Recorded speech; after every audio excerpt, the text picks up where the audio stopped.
到。报告。第一天就迟到，你叫什么？江玉白。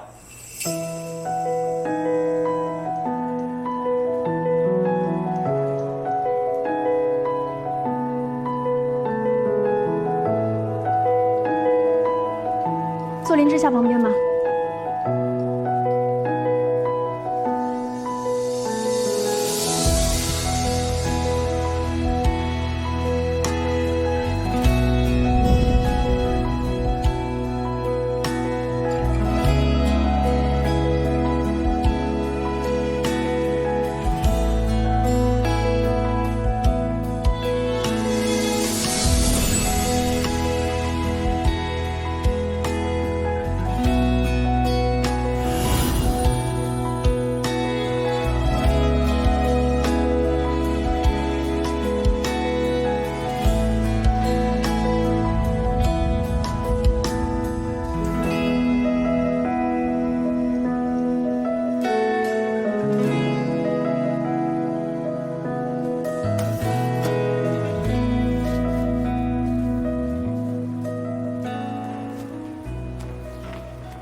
好久不见。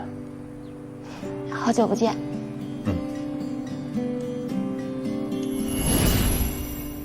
你好，我叫江月白。江月白。那你叫我00000之夏吧。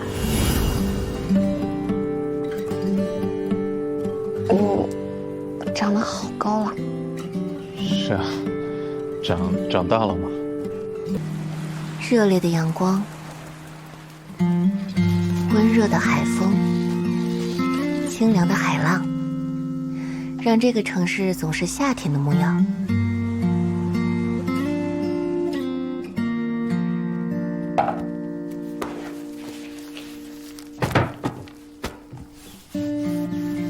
大学毕业之后，我选择留校继续读博，留在这个城市。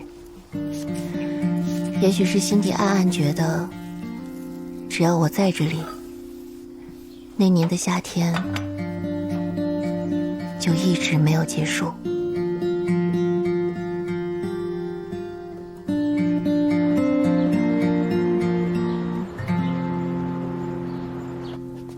过2天你的主题分享稿子熟悉了没有？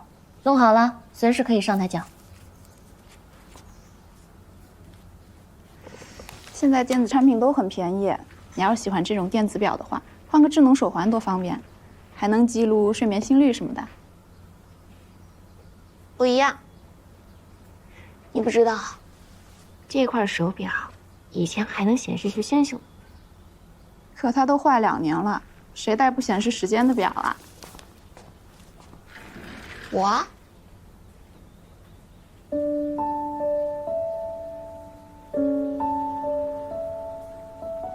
江玉白送我这块表时，他说过，他也有一块一模一样的。当2块表靠近时，就可以在表盘上出现闪耀的星星。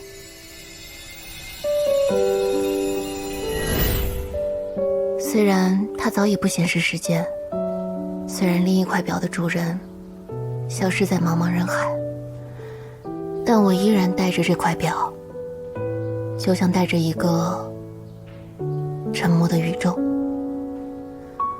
可江玉白，我们已经5年没有联系了，你到底在哪里啊？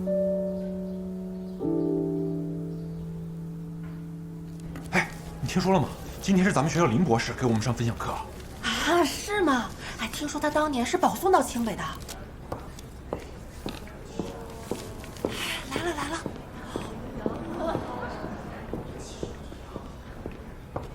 林学姐好漂亮啊！就是啊。以为只是学生，居然还是女神。今天要讲的是量子位与计算机。传统计算机比特就像是开关，非零即一；量子比特更像是一个同时在2个角度上旋转的陀螺。数学告诉我们，用希尔伯特空间的向量可以完美表示这种同时转的状态。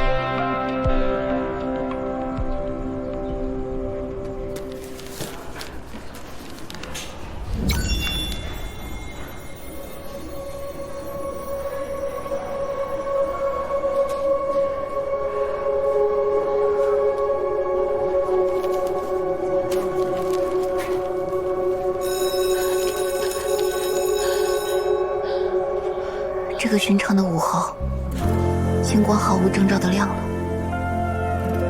表盘传来的微烫，是记忆深处从不曾冷却的温度。你说只要星星还在，你就不会走远。江玉白，你是不是一直都在？你是不是从未离开？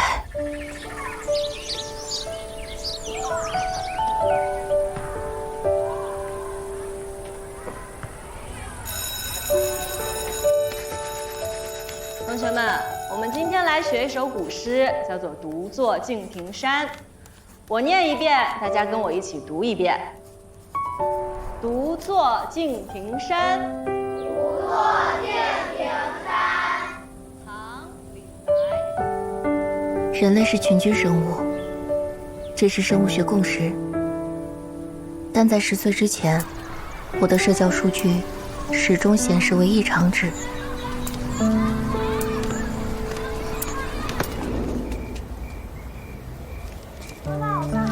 我能心算超市全厅流水，误差为0，能在30秒内解出奥数压轴题，却无法理解为什么其他人那么容易交朋友。他们打完一架还能勾肩搭背，而我上学这么多年，却连一个同桌都没有。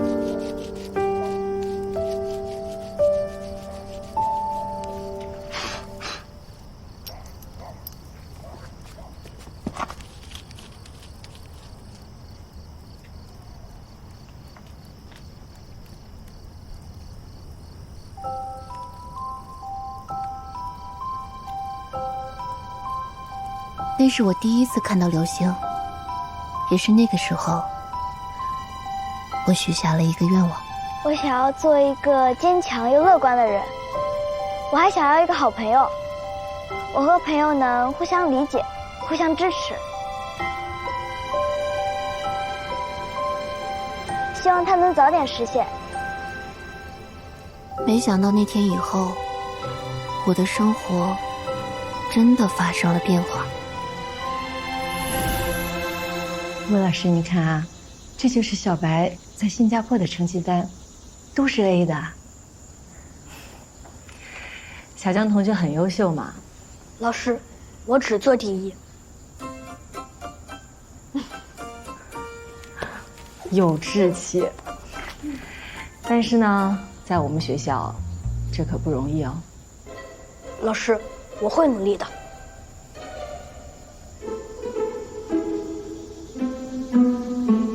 来，同学们，安静一下啊！老师说个事儿，咱们班这学期来了一位新的转校生，他叫江于白。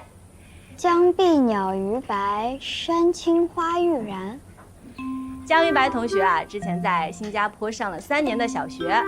如果他遇到什么问题，大家应不应该帮助他呀？应该。好了，江于白，你去那边坐吧。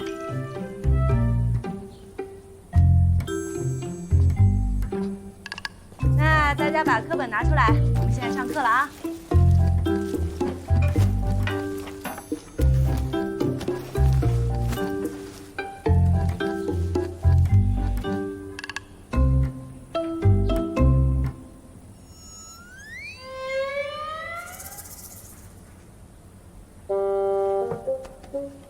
你为什么不说话？你好。江月白。江鱼白。那你叫我00000之夏吧。下周就要期中考试了，周末在家好好复习，知道了吗？知道了。下课。姐姐，老师再见。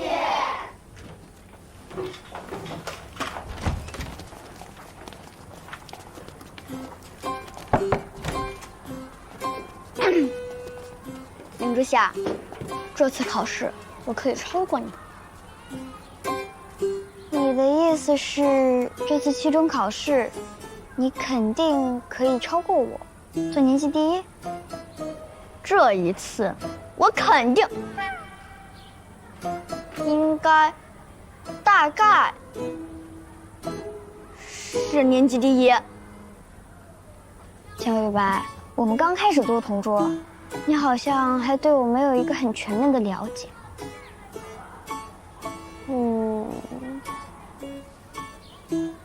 这样吧，我们打个赌，如果你考了年级第一，那我叫你一声姜老师；如果我考了年级第一，那你叫我一声林老师，以示尊敬，怎么样？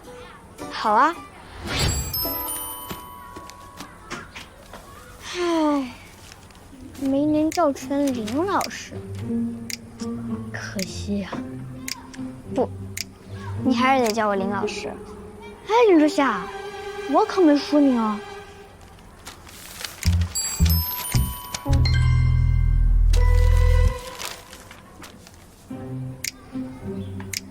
竟然把语文作文写成了文言文，行啊！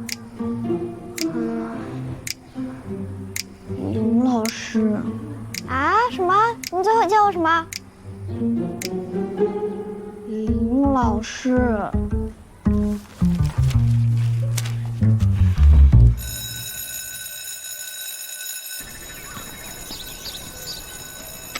哦，又打飞了！你个今天，看我的，哎，呼，又翻回来了。哦，能带我玩吗？不带，一边去。为什么？说了不带就是不带，走开。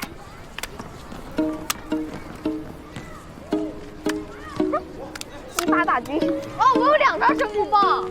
我翻了。你今天做的面太大了，可以点卡片的一角，这样翻过来的几率更大。那我试试。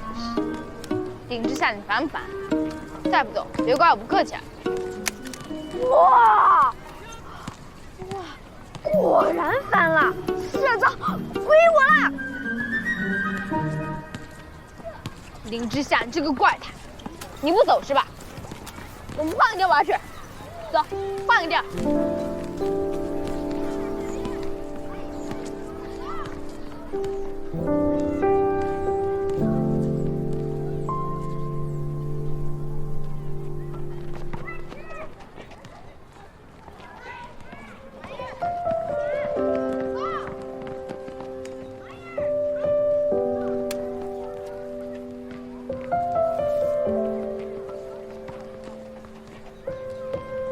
这是你折的？我折的纸飞机飞得又远又准，在之前的学校，我还拿过纸飞机比赛的1等奖。这么厉害？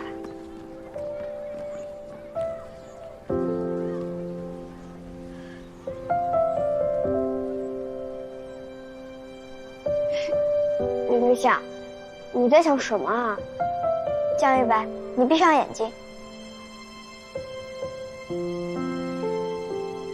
闭上眼睛之后，听觉就变得特别敏锐，能听到风声、树叶声、麻雀的叫声。我在想，麻雀有没有意识呢？为什么这么想？江玉白，你思考过自己从哪里来吗？当你闭上眼睛之后，能不能感受到自己的本体？我经常在想，我是我，那我究竟是谁？这个问题困扰了我很久呀，我不懂。江玉白，你懂吗？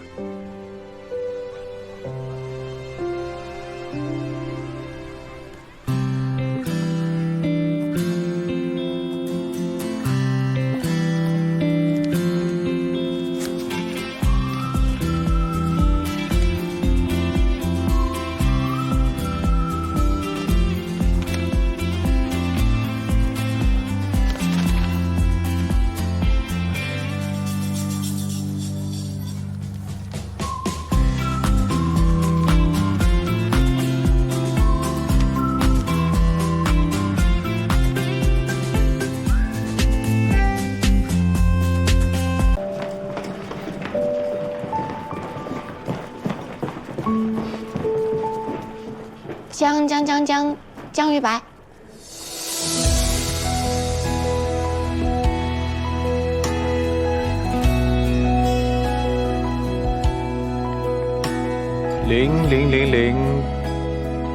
0之下。早啊。早。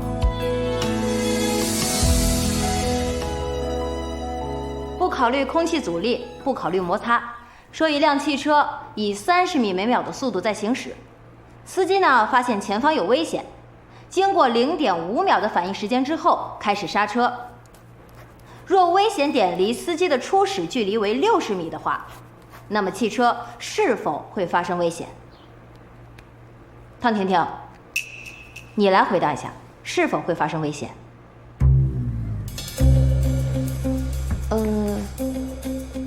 汽车是否会发生危险？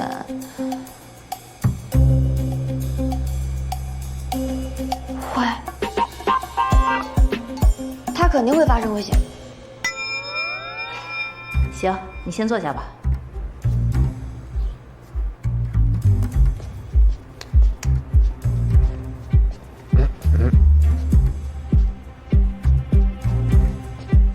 这位同学，你叫什么名字？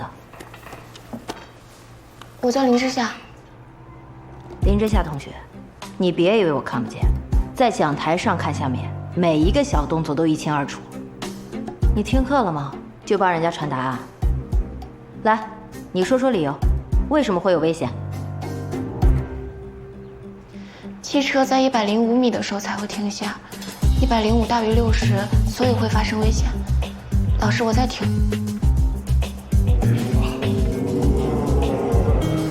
行，就算你算得快，那你一直在看课外书，你以为我看不见吗？看的什么？拿出来。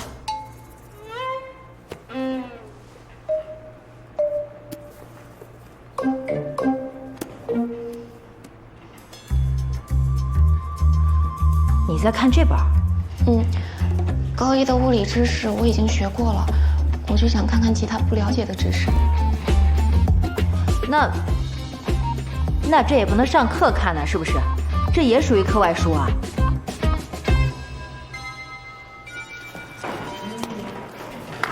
今天的课就上到这儿啊，下课。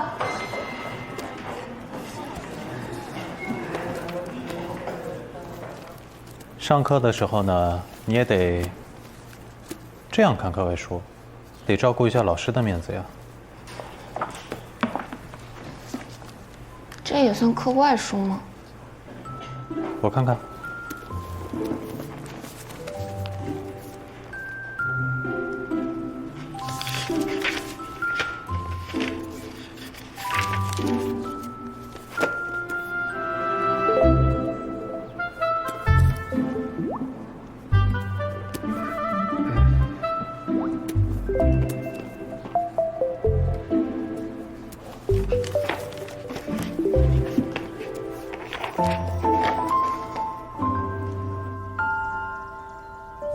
昨天我听语文老师反映，大家最近对待语文课比较散漫。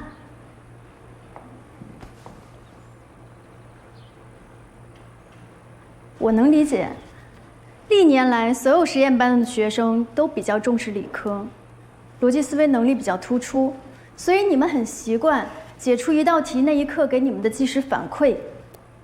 但同学们，千万不要忽略语文带给你们的表达和思想深度上的渐进式成长。老师带的班有一个惯例，就是每年开学的时候，我会组织一场图书角活动，就是大家可以带着自己比较推荐的书到图书角去交换着看，一起学习，共同成长。所以现在就可以想一想，你们想准备的书单是什么？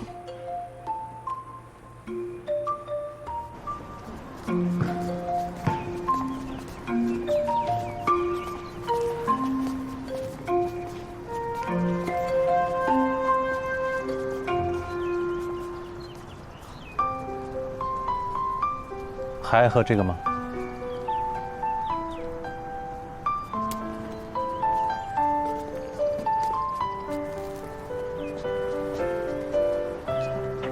哎，走啊！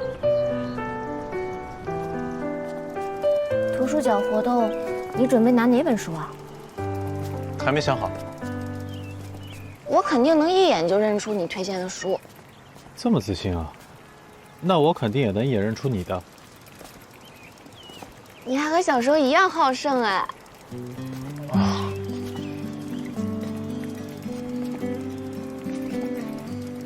怎么了？你怎么一下长这么高啊？你小时候才到我这儿呢。那不好意思啊，以后永远都不可能了。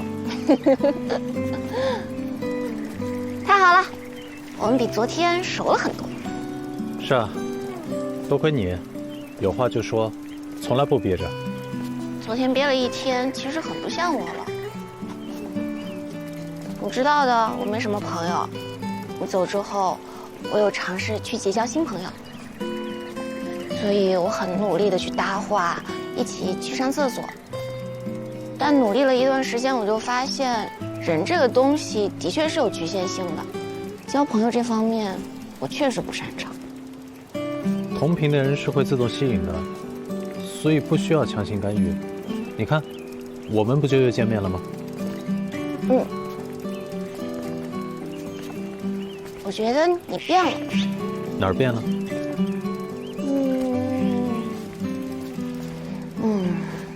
说不清楚，但就是变了。我呢？我变了吗？头发长了一点，别的没怎么变。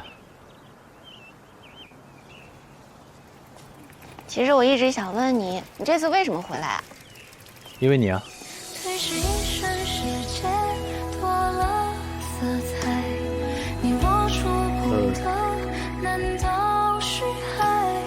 我是说，就像碳化铁的硬度是普通铁的5倍，但是普通铁呢又需要高温才能变成碳化铁。如果我是普通铁的话，那你就是高温。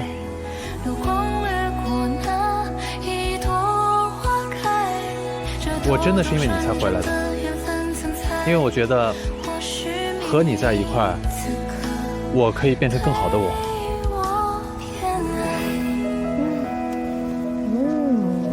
哎，你去哪儿？这样我就高过你啦。你这次回来还走吗？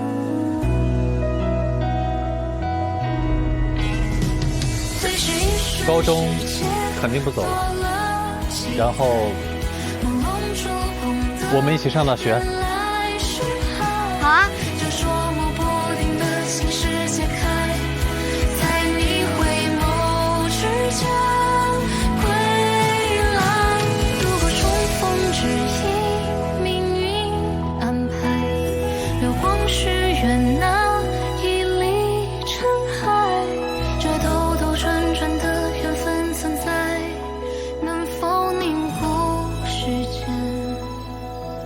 电脑真被弄坏了，我一会儿就告保姆。哎，爸爸这2天腰的老毛病又犯了，你们俩一会儿看看谁吃完了，给你妈把饭送超市去啊。我去吧。哎，夏佳，刚开学怎么样？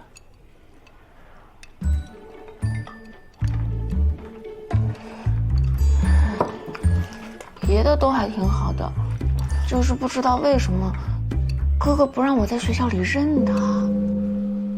林霄，臭小子，有你这么当哥哥的吗？啊，还不许认？他恶人先告状，他昨天晚上偷偷到我房间里面上网，把我电脑弄坏了。谁偷上啊？我是不想打扰你睡觉。那你大半夜跟谁聊天呢？谁？谁呀，夏夏？江于白。江于白？你小时候那个同桌？啊，他现在又是我同桌了。那咋了？谁还没个同桌？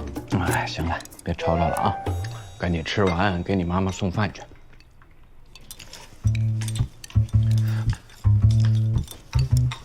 爸爸他不让我吃饭。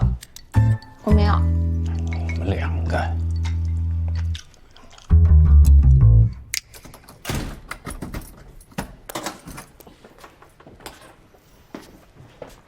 回来了，妈。啊，儿子啊，你自己弄饭吃了？吃什么呢？对啊，随便弄了点东西。新公司还适应吗？哎呀，刚开始嘛，那业务总归不熟，慢慢就好了。那同事呢？人怎么样？都挺好的。那就行。这本来是昨天我要问你的，哎，你倒好嘛，这个反过来全抢着问了。你怎么样？新学校适应吗？特别好，特别适应，比新加坡那儿好多了。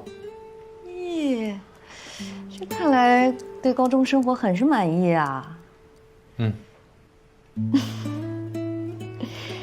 哎呀，之前啊，你爸还说，说离婚是大人的事儿，也不用给你转校回国。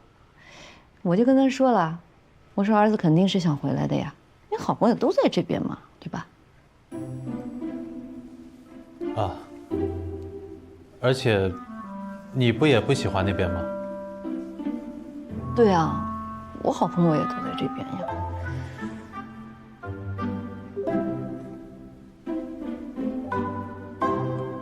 一言九鼎什么意思？就是你说一句汤婷婷能顶你9句。哎呦，你闺女来了，妈妈吃饭了，来了。哎呦，这么乖啊，给你妈送饭啊。阿姨好。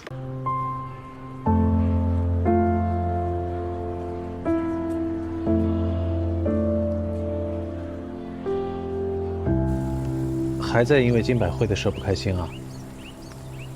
我在反思，在总结经验。我觉得我情商确实不太够。江玉白，以后你发现我有什么问题，你直接跟我说，我改。没必要吧？为什么？就按你的方式来嘛，大家慢慢了解以后，都会喜欢你的。骗人，从小到大就你这么觉得。我真的很想解决，你告诉我问题在哪儿？是不是我说话太直了？是。你这表情说明我就是说话太直了。没有。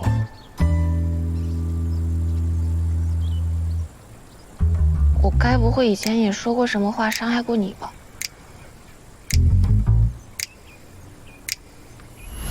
？7岁的时候，我妈妈带我去测智商，市中心医院免费测的。那时我的智商是174，医生说这个数字还会继续往上涨。江玉白，你的智商是多少？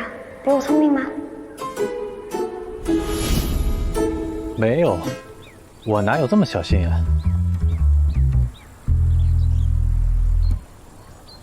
你这表情明明就是有。可能偶尔会有吧，但其实我都记不太清了。咱们都这么好的朋友了，有话你就说嘛，别猜来猜去。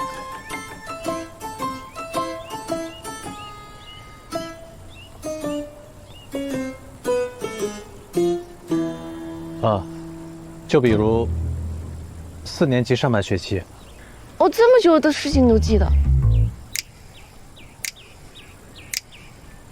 就那次，只有江玉白肯听我讲物理跟数学，虽然他什么都听不懂。那我真的挺过分的。还有你那本《人类观察日记》，你想研究我，是因为我是普通人类。对啊。而且你上面还写，我发现江玉白对著名的广义相对论也一无所知。你不是记不清了吗？怎么还如数家珍啊？好啦，以后这些我会注意的。我觉得我的好胜心有一半都是被你培养出来的。知错就改，我现在跟你道歉，江玉白不是普通人类，是伟大的天才。不需要，我会自己靠实力证明的。好的，江玉白天才。早知道就不跟你说了，走吧。尊敬江玉白大王。走啦。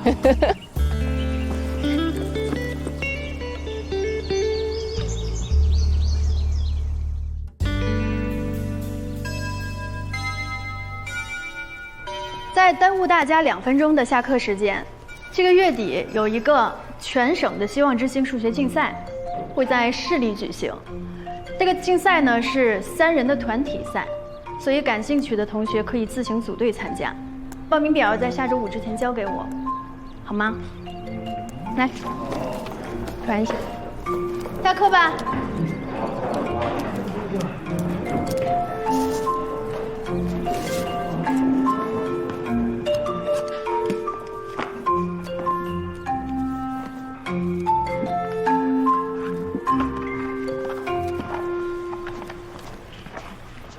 江一白，刚才那个数学竞赛，你要不要跟我一队？你也要参加？那我们仨一起吧，正好人数齐了。江一白，我说你要不要跟我一队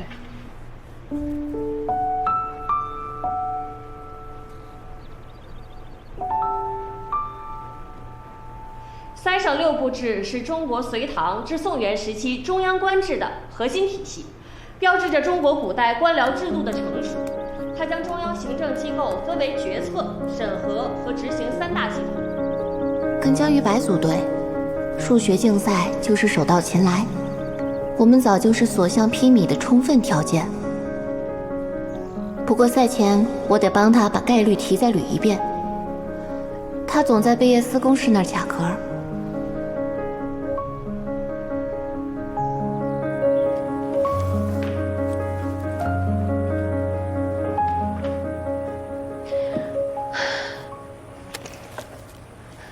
我把竞赛前的时间规划做好了，按照这个计划，我们肯定能拿第1。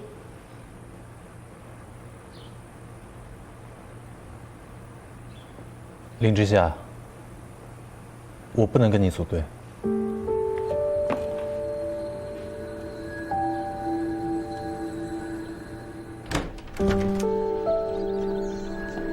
江一白，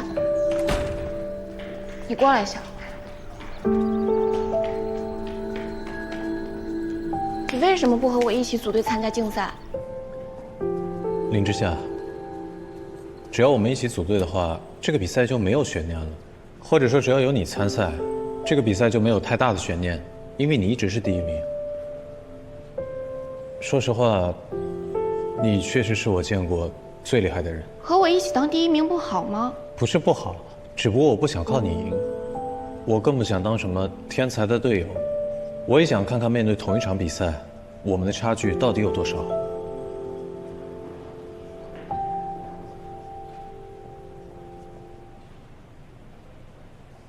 那好吧，我接受你的挑战。我们打个赌。打赌？我们来打个赌。江玉白，如果你考了年级第1，那我叫你一声江老师；如果我考了年级第1，那你叫我一声林老师，以示尊敬，怎么样？林老师。啊？什么？你最后叫我什么？林老师。好，你又想让我喊你林老师啊？你还记得呀，江同学？我当然记得了，那可是我童年阴影。那不好意思喽，这次你又要有童年阴影了。如果你输了，就要请我喝1个月的草莓牛奶，当做对我的精神补偿。我输了，我还要给你精神补偿？当然了，因为我失去了一次和好朋友参加竞赛的重要体验。你说你该不该给我精神补偿吧？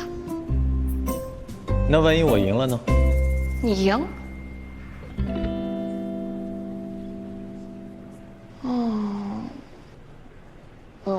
我没想过这种情况。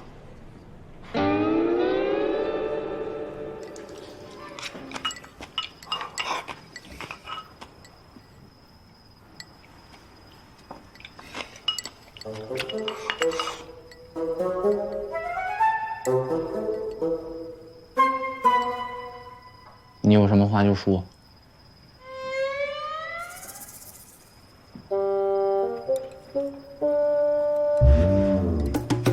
你知不知道全省希望之星数学竞赛？我知道。我报名了，需要选2个队友，不局限自己班的，高2、高3都行。你能不能跟我一起参加？我哥哥是我的学生，我哥哥是我的学生。叫老师，叫老师，叫老师，叫老师，叫老师。默默容。如果我诚心邀请你，你能不能？不能，我不能。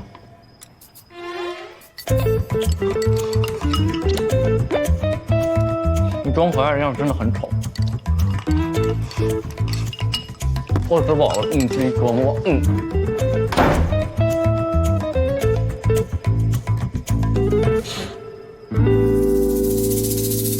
这个保罗乔是我特别看好他，这张卡以后必整。我这张怎么样？考辛斯，我好不容易从我哥那儿搞来的。要我说呀，你们俩这张牌都一般。哥们儿，我最近正在研究一张科比金折限量版。限量？你想什么呢？那不是我们普通学生可以拥有的。话别说这么满啊，不瞒你们说，我马上就能拥有。啊？你有什么方法搞到啊？别说，等着吧。我看是，小心点，还是。温春磊，我参加了希望之星数学竞赛，你愿意和我一起组队吗？不了，我已经跟别人组队了。感觉这个段琪，你有竞赛搭档吗？要不要和我组队啊？我要不就算了吧，我最近挺忙的。你成绩不是挺好的吗？不参加多可惜。哎呀，我成绩虽然很好啊，但是我志不在此。再说了，我虽然不是最后1名，但我肯定也不是第1名，所以就算了。有我在，没问题的。林志向听不懂人话啊，人家都拒绝你好几次了，不想跟你组队，又不是每个人都一定要参加竞赛，午休呢，没完没了的吵死。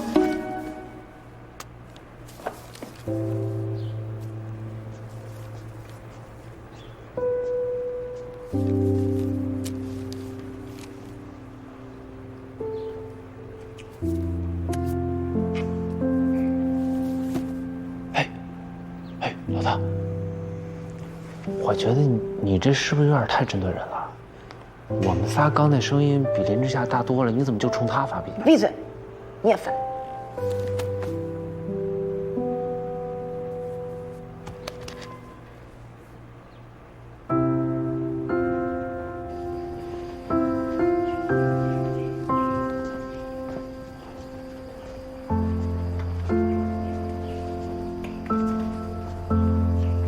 林之夏，沈福轩，我专门来找你。找我？开学图书角里你那本书，歌德尔、艾舍尔、巴赫及异壁之大成。对，这本书真的很难读，希望有一天我能肯下来和你一起讨论。当然。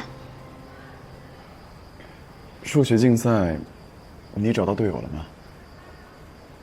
还没呢。那能不能算我一个？你愿意？你是说？哎呀，当然了。你为什么愿意和我一起组队啊？跟你参加竞赛，应该会挺有意思的吧？其实我很早就知道你了，我听我妈提起过你。你妈妈是？沈昭华。啊，沈教授是你妈妈，我跟她一直有联系，她经常关心我的学习。应该是她难得碰到一个像你这么有天赋的人吧？我只是对海洋和星空比较感兴趣，看了一些那方面的书。你肯定从小就有很多机会接触到有趣的事情。我还好吧。那我们说定了，我们一起组队。